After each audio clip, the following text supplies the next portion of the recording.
Hello বন্ধুরা, আমি এখন রয়েছি বুলবুলচন্ডী হসপিটাল মোড়ে উত্তম কুমার পালের স্টুডিওর সামনে, মানে উত্তম কাকুর কারখানা বা স্টুডিওর সামনে, তোমরা যেতেই বলো না কেন। আর তোমরা এখানে দেখতেই পাচ্ছ সরস্বতী পূজার প্রস্তুতি কিন্তু একদম তুঙ্গে, আর তারই প্রকাশের ছাপ ঘটেছে কিন্তু ঠিক এই জায়গাতেও। তোমরা এখানে দেখো, শুধু চারিদিকে শুধুমাত্র সরস্বতী দেবী আর সরস্বতী দেবী।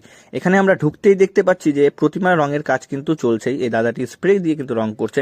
আর এর একটু ভেতরে গিয়ে আমরা দেখি কত বড় বড় প্রতিমা আর কত সুন্দর কালার করে ফোটানো রয়েছে প্রতিমাগুলি। এখানে দেখতে পাচ্ছি যে কিছু কিছু দেবীর কিন্তু চক্ষুদান হয়ে গিয়েছে এবং কিছু কিছু দেবীর হয়নি, তবে এখনো কিন্তু অলংকারের কাজগুলি বাকি রয়েছে, কারণ 1 থেকে 2 দিন এখনো সময় রয়েছে সরস্বতী পূজা আসতে। আর চলো তোমাদেরকে ভেতরে নিয়ে গিয়ে দেখাই।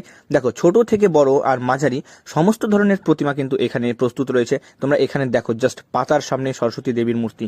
আর এই ঠাকুরগুলি আমার যতদূর জানা আছে এগুলো কিন্তু অজন্তা প্রতিমা নামে পরিচিত। উত্তম কাকু কিন্তু বিখ্যাত বুলবুলচন্ডী অথবা বুলবুলচন্ডীর বাইরেও অজন্তা প্রতিমাগুলি বানানোর জন্য। তোমরা এই 4 সাইডটা দেখো, শুধুমাত্র কত সুন্দর সুন্দরভাবে প্রতিমাগুলো তৈরি করা হচ্ছে, মানে কাজগুলি তো এখনো প্রসেসিং এ রয়েছেই।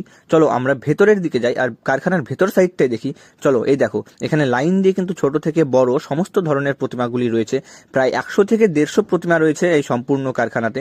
তোমরা এখানে দেখতে পাচ্ছ লাইট দিয়ে কিন্তু কাজ করা হচ্ছিল। এই পেছন সাইডে দেখো এই ঠাকুরটি কতটা সুন্দর লাগছে, আর তার পাশের ঠাকুরটাও কিন্তু সত্যি খুবই সুন্দর। আসল কথা বলতে সমস্ত প্রতিমাগুলি এতটা সুন্দরভাবে এনারা গড়ে তোলেন আর কি, দেখে চোখ ফেরানো যায় না। তো তোমাদের কোন কোন ক্লাবে কোন কোন প্রতিমাটি যেতে চলেছে নিচে কিন্তু আমাকে কমেন্ট করে জানাতে একদমই ভুলো না। তো চলো বাইরে যাওয়া যাক, আর ভিডিওটি ভালো লাগলে অবশ্যই একটি লাইক করে দিও আর শেয়ার করে দিও।